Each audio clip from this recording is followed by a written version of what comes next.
오늘 우리에게 주시는 하나님의 말씀은 누가복음 4장 21절에서 30절입니다. 예수께서 그들에게 말씀하셨다. 이 성경 말씀이 너희가 듣는 가운데서 오늘 이루어졌다. 사람들은 모두 감탄하고 그 입에서 나오는 그 은혜로운 말씀에 놀라서 이 사람은 요셉의 아들이 아닌가 하고 말했다. 그래서 예수께서 그들에게 말씀하셨다. 너희는 틀림없이 의사야 내 병이나 고쳐라 하는 속담을 내게다 끌어대면서 우리가 들은 대로 당신이 가버나움에서 했다는 모든 일을 여기 당신의 고향에서도 해보시오 하고 말하려고 한다. 예수께서 또 말씀하셨다. 내가 진정으로 너에게 말한다. 아무 예언자도 자기 고향에서는 환영을 받지 못한다. 내가 진정으로 너희에게 말한다. 엘리야 시대에 3년 6개월 동안 하늘이 닫혀서 온 땅에 그 기근이 심했을 때에 이스라엘에 과부들이 많이 있었지만 하나님이 엘리야를 그 많은 과부 가운데서 다른 아무에게도 보내지 않으시고 오직 시돈에 있는 사렙다 마을의 한 과부에게만 보내셨다.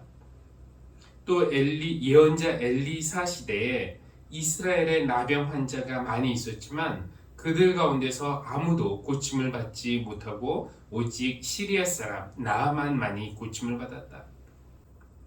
회당에 모인 사람들은 이 말씀을 듣고서 모두 화가 잔뜩 났다.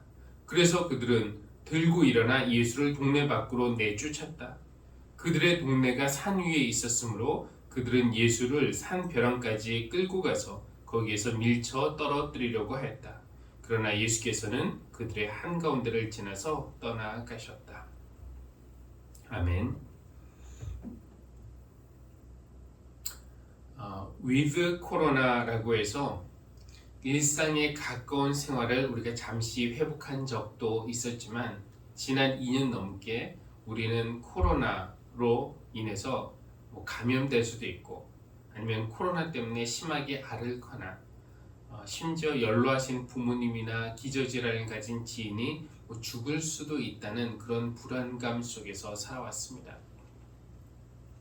성인 기준으로 백신 접종률이 90%를 넘겼을 때만 해도 이제는 다 끝났나 보다 싶었는데 바이러스가 또 모양을 바꾸고 오미크론으로 이름을 바꿔가면서 지금도 우리 곁에 머물고 있고 여전히 우리를 위협하고 있습니다. 다행히 오미크론의 증상은 델타보다는 약해졌다고는 하지만 만약에 델타와 같은 또 다른 변이가 나타난다면 그때는 정말이지 질병만이 문제가 아니라 대부분의 자영업자들이 받고 있는 이 타격, 또 받을 그 타격을 우리 사회가 견뎌낼 수 있을지 걱정스럽습니다. 코로나가 심각한 문제이긴 하지만 사실 코로나만이 우리 인류가 지금 안고 있는 문제는 아닙니다. 기후위기, 지금 상태로 가다가는 2050년 이후에는 2050년 얼마 남지 않았습니다. 지구에서 사는 것이 불가능한 상태에 이르게 된다는 그런 경고도 있습니다. 핵폭탄이 동반된 전쟁의 가능성, 인간이 만든 AI 로봇이 언젠가는 우리 인류를 공격할 수도 있다는 가능성, 거대한 해성과의 충돌 가능성, 만약 이런 것들 중에 한 가지만 일어나도 정말 인류는 참담한 재앙을 겪을 것이고 두세 개가 겹쳐서 일어난다면 과연 인류가 생존할 수 있을지 모르겠습니다. 근데 이런 영화에 나올 만한 것들 아니더라도 백신 맞고 부작용이 일어날 확률보다 더 높은 확률로 우리는 얼마든지 다른 치명적인 그 병에 걸릴 수도 있고요. 출근하다가 퇴근하다가 교통사고를 당할 수도 있고 자연재해를 만날 수도 있고 사업이 망하거나 실직할 수도 있고 여기저기서 이런저런 폭행을 당할 수도 있습니다. 그리고 더 흔하게는 사람들과의 관계 속에서 소외와 따돌림, 상처, 혐오와 차별의 대상이 되어서 살고 싶은 마음을 잃어버리는 일도 얼마든지 나에게 일어날 수 있습니다. 우리의 생존과 안녕을 위협하는 이런 위험이 우리 주변에 이렇게 많은데 과연 우리는 우리 자신을 지킬 수 있을까요? 우리가 사랑하는 사람들을 안전하게 지켜줄 수 있을까요? 우리의 도움은 하나님에게서 옵니다. 내가 강을 건널 때에 물이 너를 침몰시키지 못할 것이다. 내가 불 속을 걸어가도 불꽃이 너를 사르지 못할 것이다. 우리는 보호가 필요한 사람들이고, 감사하게도 하나님은 그가 부르신 사람들을 보호하시고 도와주신다고 약속을 하십니다. 하나님이 예레미야를 부르셨을 때 그를 모태에서 짓기 전부터 아셨고 선택하셨고 구별하셨고 예언자로 세우셨다고 말씀을 하셨어요. 하나님의 선택과 부름을 받는다는 것은 영광스러운 일이기도 하지만 동시에 그것이 얼마나 위험할 수도 있는지 예레미야는 알았기 때문에 그 하나님의 말씀을 듣자마자 아닙니다 하면서 순사례를 쳤습니다. 예레미야가 그렇게 한 이유는 하나님이 내가 너를 누구에게 보내든지 너는 그에게 가고 내가 무슨 명을 너에게 내리든지 너는 그대로 말해야 된다고 말씀하셨기 때문인데요. 근데 하나님이 그렇게 시키시는 일은 위험할 수도 있는 일입니다. 어떤 일인가? 10절 보겠습니다. 오늘 내가 문 민족과 나라들 위에 너를 세우고 내가 그것들을 뽑으며 허물며 멸망시키며 파괴하며 세우며 심게 하였다. 여기에 사용된 6개의 동사 중에서 뒤에 2개, 세우다와 심다는 긍정적이지만 앞에 나오는 4개의 동사들은 그렇지 않습니다.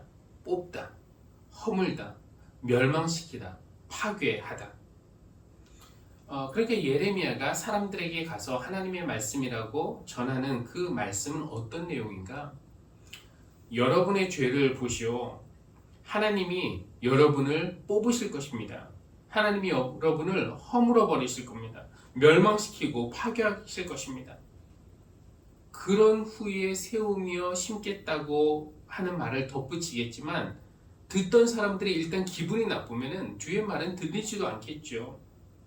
사람들이 그런 말을 하는 예레미야를 그냥 둘까요? 실제로 예레미야를 죽이려는 사람들이 많이 있었어요. 여러 차례 시도가 있었습니다.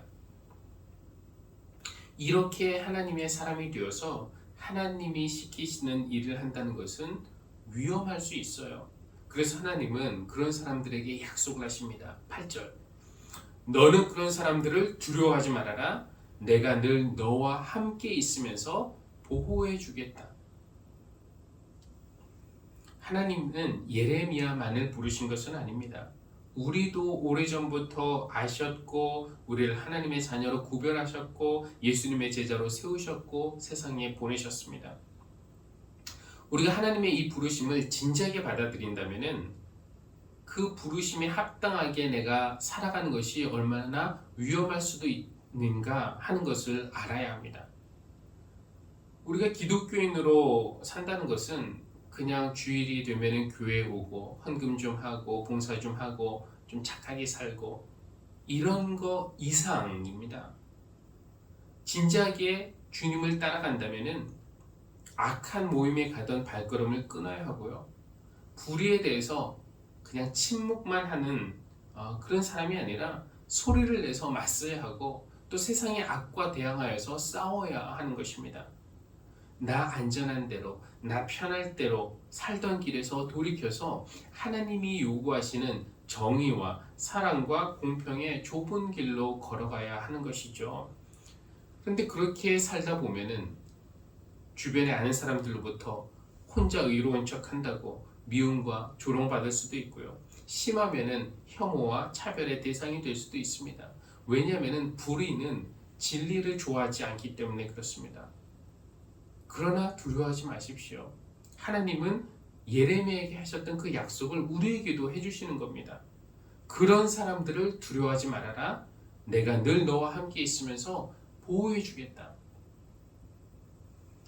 하나님이 모태전부터 지으시고 선택하시고 거룩하게 구별하시고 세우신 사람, 그 사람이 예레미야가 아니라 예수님이라고 해도 예수님도 얼마나 큰 위험에 빠질 수 있는지, 누가복음 본문이 잘 보여주고 있습니다.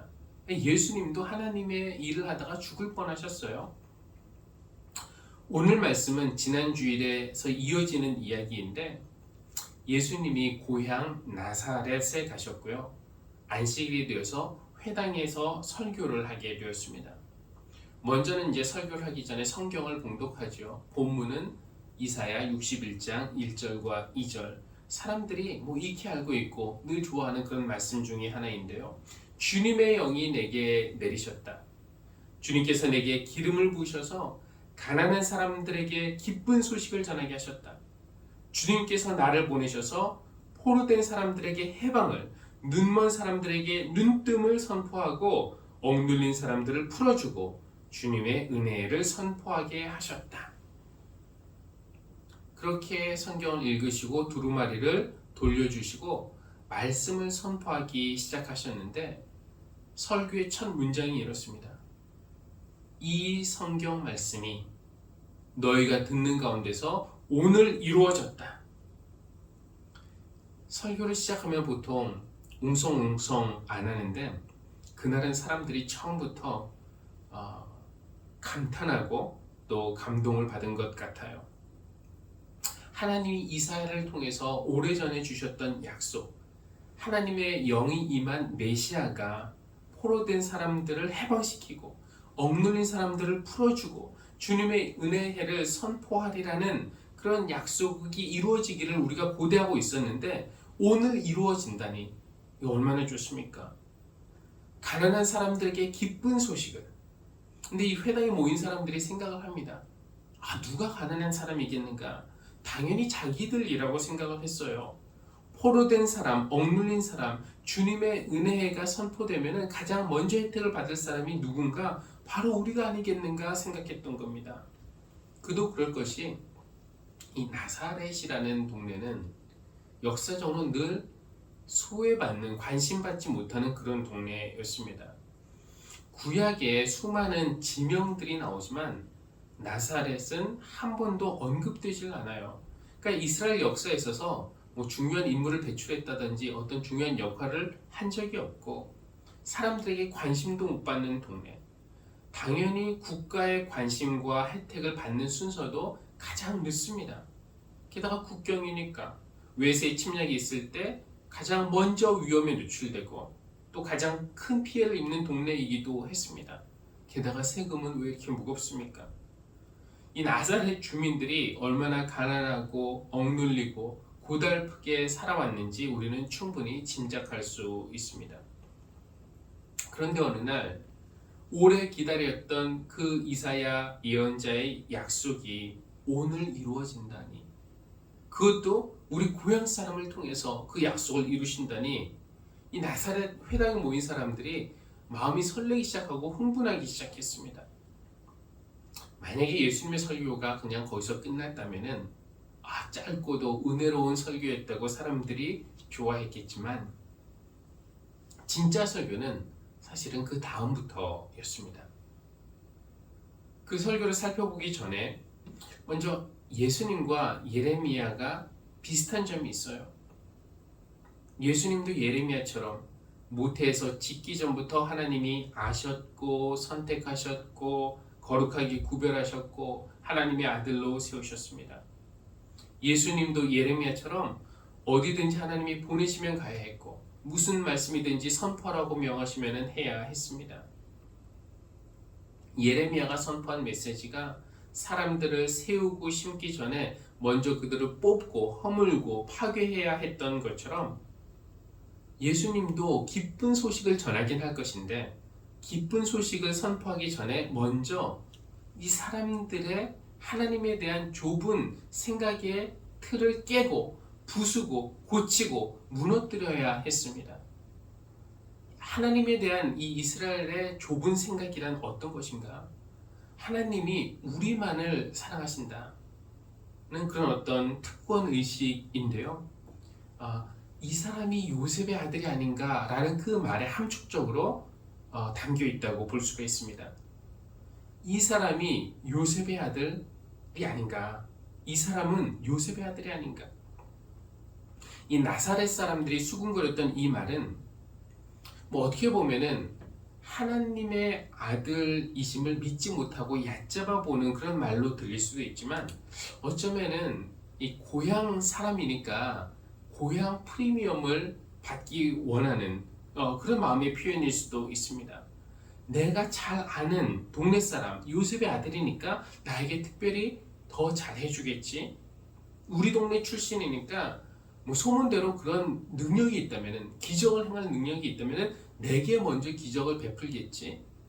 나병 환자를 고쳐도 우리 동네에서 먼저, 좋은 것을 줘도 우리 동네에서 먼저. 이 다른 동네 환자들을 돌보지 말라는 게 아닙니다. 단지 우리 아들, 우리 딸 먼저 좀 고쳐달라는 것이죠. 그런데 예수님은 고향 사람들이 듣고 싶은 말을 하거나 그들이 요구하는 것을 해주는 것이 아니라 하나님이 어떤 분이신지 선포하셔야 했기 때문에, 그 하나님이 어떤 분이신지 선포하는 그 말이 듣는 사람들을 좀 불편하게 하는 좀 위험한 발언이 될 수도 있습니다. 하나님은 당신들만의 하나님이 아니다. 모두에게 은혜와 자비를 베푸시는 하나님이심을 깨우쳐주기 위해서 예수님은 두 가지 이야기를 하십니다. 첫 번째가 엘리야 이야기인데요.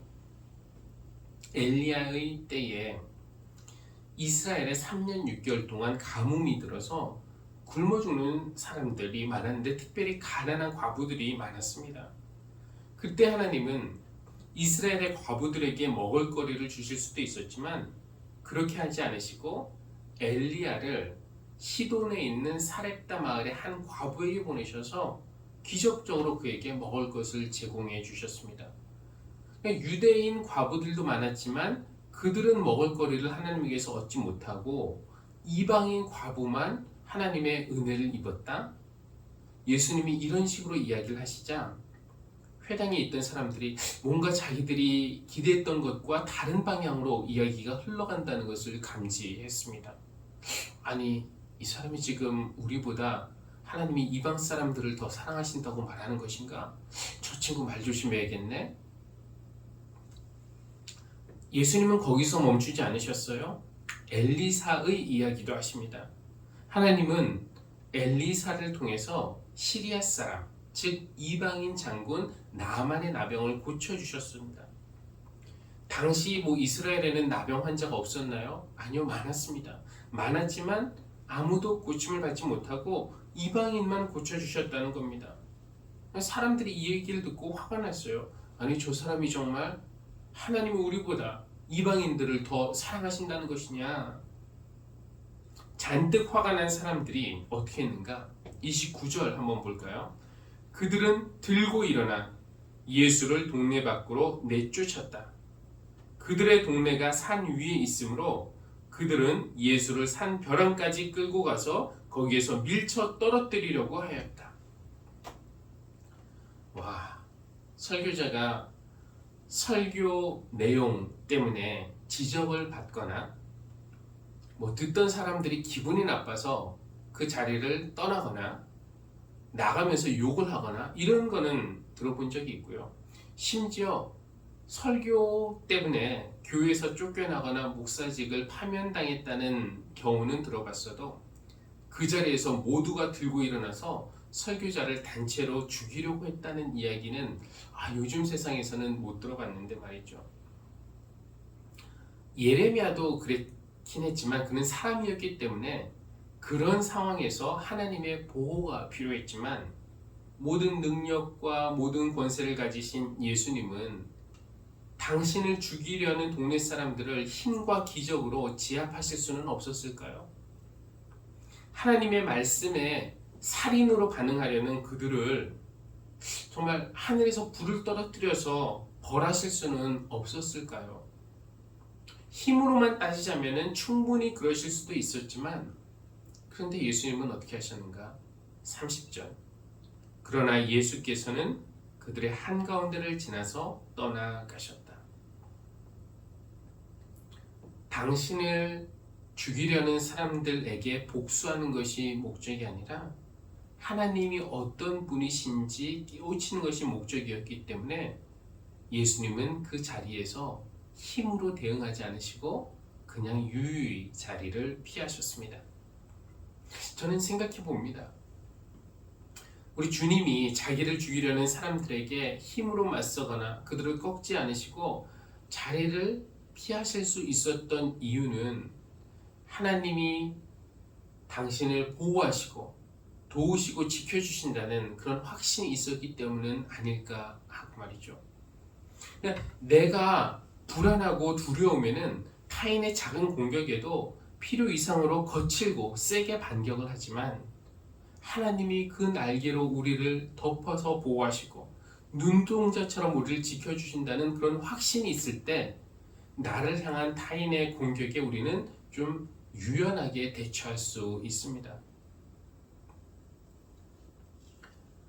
내가 너를 누구에게 보내든지 너는 그에게 가고 내가 무슨 명을 내리든지 너는 그 말을 선포하라고 하시면서 하나님이 당신의 아들 예수님을 보내신 곳이 바로 우리들입니다.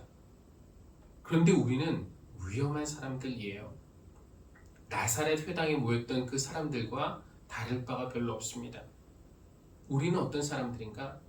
우리가 듣는 메시지가 마음에 들면 환호하고 또 존경한다고 표현하기도 하고 그렇게 하지만 막상 우리의 자존심을 건드리는 말을 하거나 우리의 마음이 상하면요 그런 말을 하는 사람을 가만두려고 하지 않습니다. 심지어 그가 예수님이라고 해도 말이죠. 내가 먼저 혜택 받기를 원하는데 뒤로 밀려요. 잔뜩 화를 내면서 공격적으로 돌변하는 사람들이 바로 우리들입니다.